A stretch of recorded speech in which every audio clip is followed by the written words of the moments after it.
எல்லாம் கேள்விப்பட்டேன். பசங்க சொன்னாங்க. இல்லடா மொக்க, கடங்காரன் திட்டுனது கூட எனக்கு அவமானமா தெரியலடா. ஆனா வாழ்க்கையில என்னைக்காவது ஒரு நாளைக்கு சொந்த வீடு கட்டி பார்க்கணும்னு அம்மா ஆசைப்பட்டாங்கடா. அந்த இடத்த வித்துறன்னு சொல்லும்போது தடுக்க முடியலையேன்னு ஒரு மாதிரி இருக்குடா. யாரும் இல்லாம 2 தங்கச்சிங்க, அவங்கள எப்படி கரை சேர்க்க? டே, உன்னை விட்டா எனக்கு யாரும் தெரியாதுடா. உன்னதாண்டா மலை போல நம்பி வந்திருக்கேன், எப்படியாவது உதவி செய்யடா. அதுக்கேண்டா சின்ன பையன் மாதிரி கண்கலங்குறேன். நான் உனக்கு உதவி செய்யறேன்டா. ஆனா ஒண்ணு, எந்த வேலை கொடுத்தா நீ செய்வியா? நீ என்ன சொன்னாலும் செய்யறேன்டா நானு. பாண்டி, உன் கடன் அடிச்சு நான் உன்னை வெளிநாட்டுக்கு அனுப்பி வைக்கிறேன். உன் குடும்பத்தை பிரிஞ்சு நீ தனியா 5 வருஷங்க கஷ்டப்படணும். அப்படி கஷ்டப்பட்டேன்னு வச்சுக்கேன், இங்க உன் குடும்பம் ரொம்ப சந்தோஷமா இருக்கும். நான் பார்க்கத்தான் பளபளன்னு இருக்கேன். அங்க போய் குப்பை அள்ளுன, பாத்ரூம் கழுவுன, சாக்கடை அள்ளுன. அந்த கஷ்டமெல்லாம் நீ பட்டினா நீ இந்த மாதிரி பளபளன்னு இருக்கலாம். நீ எந்த கஷ்டப்படுவியா? என் குடும்பத்துக்காக நான் என்ன வேணா கஷ்டப்பட, நீ என்ன வேணா சொல்ற, நான் செய்யறேன்டா. நீ மட்டும் இந்த உதவி செஞ்சுனா வாழ்நாள் முழுக்க உன்னை நான் மறக்க மாட்டேன்டா. இது ஏன்டா நீ உதவி நினைக்கிற? ஃப்ரெண்ட்ஷிப்டா, நம்ம ஃப்ரெண்ட்ஷிப்டா. போனா நீ என்னமா சொல்ற? எனக்கு கடன் இருக்கு, உங்க அப்பா வீட்டுல போய் காசு வாங்கிட்டு வாங்க சொல்றீங்க. உழைக்க போறேன்னு தானே சொல்றீங்க. தாராளமா போயிட்டு வாங்க. உங்களை எப்ப கல்யாணம் பண்ணிக்கிட்டேனோ இந்த வீட்டுல எனக்கும் பொறுப்பு இருக்கு. எப்ப கிளம்புறீங்க? டேய், நீ ஒத்துக்கன்னு நினைச்சு கூட பார்க்கலடா. தேங்க்ஸ் ராமா. என்னடா சொல்ற? வெளிநாட்டுக்கெல்லாம் ஒன்றும் போய் சம்பாதிக்க வேண்டாம். உன்னை பிரிஞ்சு எங்களாலாம் இருக்க முடியாதுடா. அம்மா சொல்றது கேளு பாண்டி. இப்பதானே கல்யாணம் ஆச்சு, அதுக்குள்ள அந்த புள்ளைய தனியா விட்டுட்டு போறேன்னு சொல்றிய? அவர் போயிட்டு வரட்டும் மாமா. என்னென்ன அனாதைய காட்டிலே விட்டுட்டு போறாரு.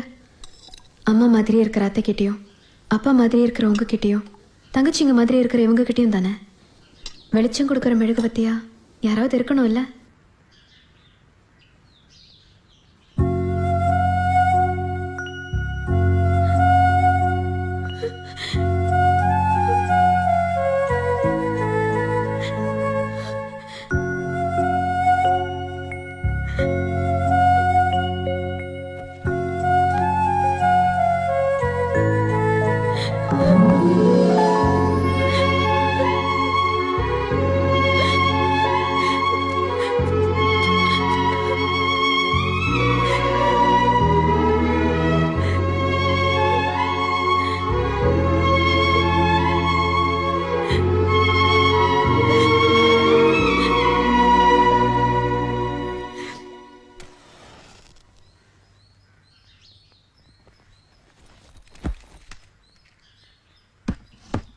அம்மா, 2 பேர் சேர்ந்து நில்லுங்கம்மா.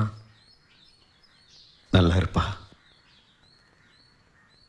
அதான் என் புள்ள கண் காணாத தேசத்துக்கு போறான். நீதாம்மா கூட இருந்து பத்திரமா பார்த்துக்கணும். பார்த்து போயிட்டு வாயா. நல்லா சாப்பிடணும். என்ன சாப்பிடுவானோ, எங்க தூங்குவானோ.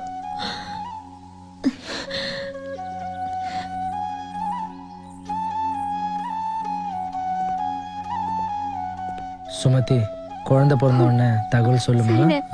சரிண்ணே. மாப்பிள்ள, நீங்களும் தங்கச்சியும் ஜாக்கிரதையா இருங்க. நான் போயிட்டு வரேன் மாப்பிள்ள. சரி.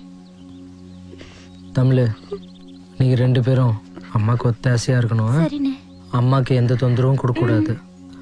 அப்புறம் அப்பாவுக்கு விரால் மீன்னா ரொம்ப பிடிக்கும். வாரம் வாரம் நீங்க 2 பேர்ல யாராவது ஒருத்தர் மார்க்கெட் போயிட்டு வாங்கிட்டு வந்து கொடுக்கணும். மறக்க கூடாதுன்னா. போயிட்டு வரமா? பாண்டி,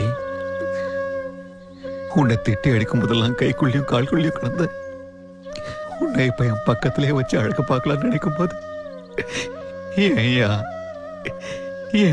என்ன நீங்களே அழுதுகிட்டு இருந்தா அவர் எப்படி நிம்மதியா போவாரு?